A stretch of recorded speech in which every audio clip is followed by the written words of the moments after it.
Hello, हाय, नमस्कार, good morning. कशा आहात तुम्ही सगळे? मी लीना तुमचं सर्वांचं जे मनापासून स्वागत करते आपल्या फुल ब्लॉगवरती, डेली ब्लॉगवरती. आय नो ब्लॉग्स बऱ्याच दिवसांपासून नाही का रेग्युलरली पडत नाही आहेत. आणि ॲक्च्युअली मी सांगू का, ब्लॉग्स म्हणजे लॉंग व्हिडिओज वगैरे शूट करायला मला तेवढं आवडतही नाही, कारण ते खूप टाईम टेकिंग आहे आणि ज्याच्याने चालून बरेचशी कामं आहेत ते माझ्या पेंडिंगमध्ये पडतात किंवा कामांना खूप जास्त वेळ लागून जातो, त्यामुळे मी अवॉइड करते. बट शॉर्ट्स व्हिडिओ वगैरे जे आहे ते चॅनलला ते पण सध्या 2-3 दिवसांपासून नाही येत होते, कारण तब्येती बरी नव्हती आणि गेस्ट आलेले होते माझ्याकडे. सो त्या टायमिंगमध्ये मी शूट वगैरे करत नाही, किंवा छोटे मोठे जे शॉर्ट्स वगैरे आहेत ते मी थोडेसे क्लिप वगैरे करून घेतलेले आहेत किंवा जे रेकॉर्ड्स करून घेतलेले आहेत ते टाकायला मी आता डिलीट करू शकते किंवा नंतर टाकू शकते, अशी काही कंडिशन आहे. सो आजच्या दिवसाला गेस्ट सकाळी नाश्ता वगैरे करून घरी गेलेले आहेत. सो मी आजचा हा व्हिडिओ शूट करत आहे आणि त्याचमुळे मी आज ही साडी पण वेअर केली होती. कशी दिसते साडीमध्ये कमेंट करून मला नक्की सांगू शकतो. सो आजचा दिवस नाही का 31st पण आहे आणि प्लस एकादशीचा उपवास पण आहे. सो त्यासाठी मी ठरवलं, म्हटलं स्वयंपाकाचं वगैरे आधीच ठरवून गेलेलं होतं, जे मी पण गेलेलं आहे ऑब्व्हियसली. आता काय नाही, घरचे रेग्युलरली काम कपडे वगैरे खिचडी राहिलेलं आहे, ते काम वगैरे करायचे. परत शाबूची खिचडी किंवा ज्याला आपण शाबुदाण्याचा उपवासाचा फराळ वगैरे जे म्हणतात ते साबुदाणे वगैरे बनायचे आहेत.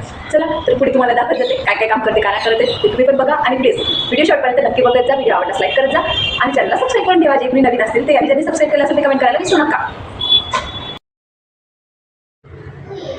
आता हा व्हिडिओमध्ये येणारा आवाज तुम्हाला सांगू का, अगदी माझं घर रोड टचला असल्यामुळे प्रत्येक व्हिडिओला प्रत्येक ब्लॉगला हा प्रॉब्लेम येतच असतो. बट प्लीज तुम्ही ॲडजस्ट करून घ्या. हां, आता आर्या मॅडम रेडी झालेलं होतं आणि आज त्यांना वेणी घालायची होती. वेणी नव्हे तर तिला फक्त पोनी न घालता आज काहीतरी फॅन्सी राहायचं होतं. बट असो, तितक्यापुरता मी तिला घालून देते, नंतर तिने ॲडजस्ट करत त्या गोष्टी. कारण काय ना, केसांमध्ये गुंथा वगैरे होतात आणि तिला मग तो त्रास होतो, त्यामुळे मी अवॉइड करते. बट ती आता सध्या गेल्या दिवसांपासून काही मला असं सांगत आहे की मम्मा मला मोकळी केस सोडायची आहेत, मला माझे सगळे फ्रेंड्स केस मोकळे सोडतात गं, तू का नाही हे करत, माझे केस मोकळे वगैरे नाही सोडत. म्हटलं ठीक आहे बाई, कारण तिचे केस नाहीत का जरा सिल्की आहेत आणि त्यामुळे तिच्या केसांमध्ये जरा जास्त प्रमाणात गुंता होते.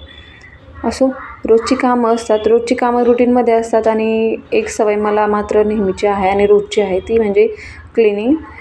कारण काय ना, छोट्या छोट्या गोष्टी जर रोज करत असल्या ना तर ते जास्त त्रास पण नाही देत आणि दिसायला पण जरा चांगलं वाटतात. आणि आवाजाचंच नव्हे तर धुळीचा पण खूप जास्त प्रॉब्लेम आहे इथं, हे घर रोड टचला असल्यामुळे. सो हे जे टेबल वगैरे आहेत किंवा जे कम्प्युटर वगैरे आहेत ते रोज मला क्लीन असंच करावं लागतं. तो माझ्या एक डेली रुटीनचा भाग आहेच, त्यामुळे तुमच्यासोबत पण थोडंफार ते शेअर करतच असते. असो, आता किचन कट्टा म्हटला म्हणजे तो क्लीन असायलाच पाहिजे. स्वयंपाक वगैरे तर झालेला होता माझा, सगळं काही बऱ्यापैकी आवरून झालेलं होतं. आता किचन म्हटलं म्हणजे ना, एवढा ट्रॅजेडिक गोष्ट झालेली नाही माझ्यासाठी, सिरियसली सांगते. जेव्हापासून आम्ही नाही का घर रेंटने घेतलेलं आहे तेव्हापासून हा बेसिन जो आहे ना, सिंक खूप जास्त त्रास देतो. एवढा काही प्रमाणात त्रास आहे त्या सिंकचा की त्याला कितीही क्लीन केलं, काहीही केलं तरी ते नाही का पाणी जायला खूप जास्त प्रॉब्लेम आहे. आणि ब्लॉकेज नाही का, मला तरी असं वाटतं फक्त आमच्या एरियामध्ये नाही, बट त्या पाईपलाईनला फुल्ली असं ब्लॉकेज आहे आणि त्या कारणाने जी भांडे घासायला जो त्रास होतो ना, मला सिरियसली सांगते, एवढं कंटाळल्यावानी मला वाटतं आहे ना, आता असं वाटतं की हे घरच सोडून द्यावं. पण असो, रेंटल जरी असलं तरी शिफ्ट होणं एवढं सोपं नाही, त्यामागे बऱ्याचशा गोष्टी असतात आणि सिक्युरिटीच्या मानाने घर चांगलं आहे, त्यामुळे या थोड्या गोष्टींचा त्रास करून घेते. बट तो थोडं करत सांगायचं तर कामं नाही का, कामं काही कठीण नाही जात, पण कामांमध्ये येणारे हे जे प्रॉब्लेम्स असतात ना, सिरियसली सांगते, हे बेसन नाही का सिम्पल, अगदी तुम्ही बघू शकता की मी जे उष्ट पाणी वगैरे आहे ते काही सगळं अगदी नाही का चाडूनच त्या बेसनमध्ये टाकते. पण त्याचा प्रॉब्लेमच काय, कंटिन्युअसली 1.5 वर्ष झाले त्यातला ते एक्सटेंडेड वायर आणली, त्या वायरने टाकून बघितलं, सगळं काही ओपन करून बघितलं, बट त्याचं पाणी जायचं काय प्रॉब्लेम आहे काय नाही. हा, बट ह्या हाताने इथं ज्या आपला हात असतो ना, याच्या जर ठोकलं त्याला तेव्हा पाणी जातो. लिटरली सिरियसली सांगतो, मला बऱ्याचदा 2-3 वेळेस असं हाताला लागले आणि त्या पाण्याला टेक्निक म्हणून फक्त एकच तेच वापरू शकतो. आता बघा तेच करते आणि तेव्हा ते पाणी जाईल. खाली ये बड़ा सोनी बनवली आहे, क्यूट पेज बनवली. हे बघा, एक मी मेहनतीनेच मी बनवले हो, खरंच टू फ्लोर. छान. वाव, किती सोन आणि फॉट आहे हे दोघी पण चुना.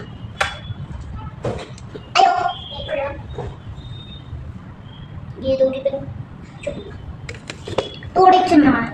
असो किती काही केलं ना तर वरतून प्रेशर खालून बेसिनचं पाईप लीक होत आहे आणि ते पाणी खाली जात आहे. जोपर्यंत ते पाणी पूर्णपणे जात नाही तोपर्यंत मला वेट करावं लागेल. आणि भांडे तर तसेच पेंडिंग राहतील, तोपर्यंत दुसरी कामं करायला घेते, जसे की मला शेंगा फोडायचे आहेत. आम्हाला काय बनवायचे आज? नाही, सायगो खिचडी. किती हेअरस्टाईल केली तुझी कशी चेंज का केली तू चेंज मिळतील का चेंज केलीस छान वाटत नाही होते केसामध्ये कोणतं झालं मग पुन्हा ओरडशील नंतर पण आई वडील ओरडतेस तू मी आता वाढत देत नाही कारण की मी पहिलेच पार्लरमध्ये हेअर ड्राय केले हे काय केलं होतीस उद्या काल काल तू नेहमीच उलट का बोलते कालला उद्या बोलते उद्याला काल बोलते आणि सकाळी संध्याकाळ संध्याकाळ सकाळ आता काय सकाळी का संध्याकाळ सकाळ आधी काय बोलत होती आधी काय बोलत होतीस उद्या संध्याकाळ होत होती ना हा हां मग आता संध्याकाळी ही सकाळी आता सकाळ जेव्हा लाईट असं डार्क व्हायला लागतं ना म्हणजे अंधार व्हायला लागतं ना त्या टाइमला संध्याकाळ असते इव्हिनिंग ज्याला आपण इंग्लिशमध्ये काय म्हणतो इव्हिनिंग इव्हिनिंग पिकलेली मम्मी दात कसं दिसतोय बघू कोणी खाल्लं तुझं दात मीच पाडला तूच पाडलास हा बघ कुत्रे होतात नाही फेकायचं होतं मला तू त्या दादाचं कशाला ऐकलंस तू ऐकलंस हा दात जेव्हा तुटला ना तर त्याला नुसतीच्या खाली ठेवी आणि मस्त झोपून ती ना दातवाली परी येऊन जाईल मला गिफ्ट देऊन चाली जाईल ही स्टोरी तुला कोणी सांगितली दातवाली स्टोरी परीची मलाच माहिती आहे माहिती पंकज दादाने सांगितलं पण कशाला कोण तो वरती हेअर ट्राय करतो हेअर कट करतो तो पंकज दादा आणि हेअर वॉश पण करतो स्टोरी छान वाटली ना हा छान वाटलं दात पडल्यावर दातला औषधाच्या खाली ठेवायचं मग दातोली परी येते आणि मग ती परी दात घेऊन जाते आणि आपल्याला गिफ्ट देऊन जाते है ना मग तुझं जेव्हा दात तुटला ना तर तू तिच्याच खाली ठेवशील आणि दातावर पण येऊन जाईल आणि तुला गिफ्ट देऊन जाईल असं हा तुला जे पाहिजे ते साडी घेऊन साडी मला तर आता कोणत्या कलरची साडी पाहिजे येलो का हळदी कुंकूसाठी हळदी कुंकूसाठी येलो कलरची पाहिजे मला कोणाचं लग्न पण कोणाचं लग्न आहे जितू मामा त्याच्या आमच्या मामाचं लग्न आहे त्याच्यासाठी मम्मीला कोणत्या कलरची साडी घ्यायची आहे येलो कलर हळदी कुंकूची हळदी कुंकूची येलो कलर साडी घ्यायची तू जास्त या व्हिडिओ शोधमध्ये गोड दिसते गोरी दिसते हा नाही ग गोरी नाही अगं इथं युअर फेअर आणि ये बघ दिसते ना दोघी पण गोळी पिंपल्स करायचं नाही मला हा पिंपल्स आहे काय का दिसत नाही पण पिंपल्स नाही डार्क सर्कल फक्त डार्क सर्कल मला पिंपल नाही असता कारण मी गोरी आहे मग मी जर आपण काढे राहिलो तर मग आपण गोरी होतो का कलरमध्ये असं हे नाही करायचं बेटा डिफरन्स नाही करायचा कलर ब्लॅक असो किंवा गोरा असो किंवा मीडियम ब्लॅक आणि व्हाईट कलर असो ते असतं तसं तो व्हाईट कलर सॉरी कलर काळा असो गोरा असो किंवा मीडियम असो colour is colour orange colour कधी पण कुठली ब्युटी बघायची असते मनाची ब्युटी बघायची असते ओके मग मी जेव्हा आपण परिवार ड्रेस बघला मला एवढा असा बटरफ्लाय वाला पाहिजे कसा बटरफ्लायवाला आहे ना ऑलरेडी घेतलेला बटरफ्लाय कोणसा परिवाला का ओके तू घेऊ अगो नेक्स्ट इयर बर्थडेला घेतो अगं तू परिवारला मी सांगते मी बटरफ्लाय वर सांगते ओके मला बटरफ्लाय वाला घ्यायचं तर बाय चॅनलला सबस्क्राईब लाईक करा चॅनलला सबस्क्राईब करा आणि व्हिडिओला लाईक करा लास्ट व्हिडिओमध्ये तुम्ही बघितलं असेल सॉरी लास्ट व्हिडिओमध्ये तुम्ही बघितलं असेल हे फ्लावर प्लॅट कसं बनवलं होतं आणि जर नसेल ना बघितलं तर कालचा ब्लॉग मी टाकलेला आहे ना ते ब्लॉगमध्ये जाऊन बघू शकतात लास्ट ब्लॉग जो आहे तो किती छान आहे यार सिरियसली खरंच सांगते खूप अट्रॅक्टिव्ह असं हे पॉट वाटतं आहे आणि खूपच छान अप्रतिम असं म्हणू शकते मी त्याला टेक अ फोटो अरे यार आज प्लॅन असं दिसतंय आवडलं तुला नो मी माझ्या स्कूलमध्ये पण घेऊन जाऊ शकते मला माहिती ओ यम्मा हिट्टू ओडियमा ओडियम्मा हिट्टू इडियम्मा विट्टू गडेयम्मा लायटू पाडीला इचाटू ओम ओम इया ओम ओम कमा मासा डान्स स्वारेचा हा डान्स आहे जो ती डान्स क्लासला जाऊन शिकते आणि ते तुमच्यासमोर प्रॅक्टिस करते कसं वाटलं डान्स एक नंबर वाले करून दाखवू आता मग उद्याची व्हिडिओ नाही अगं मला सांग बनवायचे ना एक नंबर तुझी कमल चाल शेती शेत हाय किती सुंदर किती सुंदर तुझ्या डिंपल जे पाहिजे ते स्टेज हो ना हो ना बाद झाला आता, बाद झाला तू एक बोलतस ना पाहायला लागलं का माझ्या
छान असे साबुदाणे माझे जे आहेत ते बनवून रेडी झालेले आहे.